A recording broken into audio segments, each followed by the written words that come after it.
Hey, so it's a cool morning here at Dowry Creek, and I'm sitting here on the boat waiting for Tad to come back. The engines are running and we've pumped out. We're all ready to cast off as soon as William Kenner comes.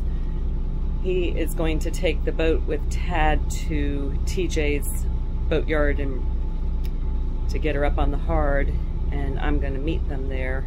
But I'll get to hopefully videotape it, hoping to get there at the right time and meet them, because they needed a car there so, you know, they could leave. We had to coordinate cars and all this stuff just to get this boat out of the water.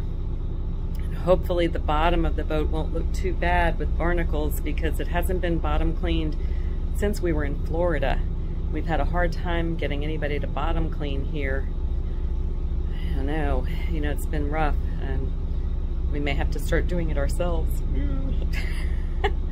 Well, Tad may have to do it, not me. I'm not going under there. Anyway.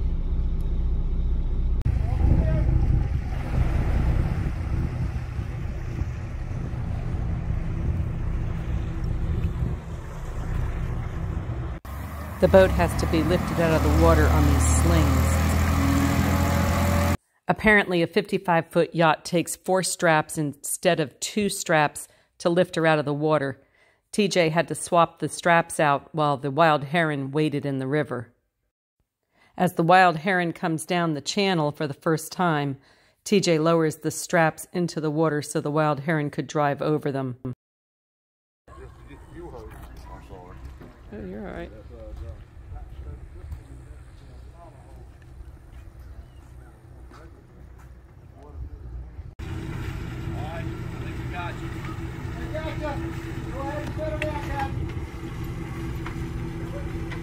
Kill it! I'm so used to being the first mate that even from the shore I have a hard time keeping my mouth shut. I stopped videotaping when they started to lift the boat out of the water and drive her into her spot. TJ did a fantastic job, but it is very unnerving to watch. It creaks and it makes a lot of sounds, but he got her resting in a good spot, and she's all ready for some work to get done. Stay tuned for more Cruising with the Wild Heron.